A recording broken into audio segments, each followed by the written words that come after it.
European stock markets are mildly higher this morning, with the UK's FTSE 100 index up around about 7 points, while the Euro Stoxx 50 index is higher by around about 10 points. The FTSE 100 is at around about 67.40, a level we haven't seen since October 2007, so pre-crisis for that index.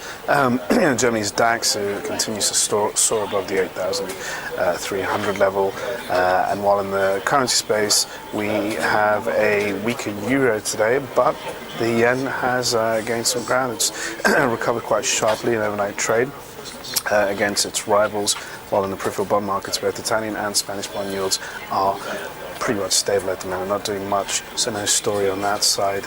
A lot of the stories around the Eurozone are quite quiet at the moment. So good morning, I'm Ishaq, Siddiqi, and welcome to another Daily Market Bite. I'm going to give you a quick idea of what's going on. We've just started a new trading week, coming back from the weekend, and we've had some news over the weekend, particularly out of South Africa, where we are seeing wage demand increases by unions for higher increases to be provided by mining companies. Now, mining companies have last year were embroiled in labour strikes across the country, where mining workers went on strike. It saw the death of at least 50 workers and violence across the country, hit production costs for a lot of South African miners, and today we got worries that this situation may flare up again as negotiations about mining pay are to be held in the next few weeks. So a lot of pressure for the likes of Randgold Resources,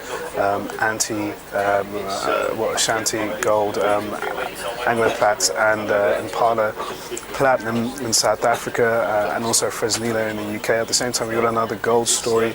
Investors have been selling gold. It's standing at $14 at the moment, and silver is off quite a bit as well. And that's on the back of investors selling their positions in both metals to cover FX losses. Now, the big story overnight was Japanese economist Akira Amari.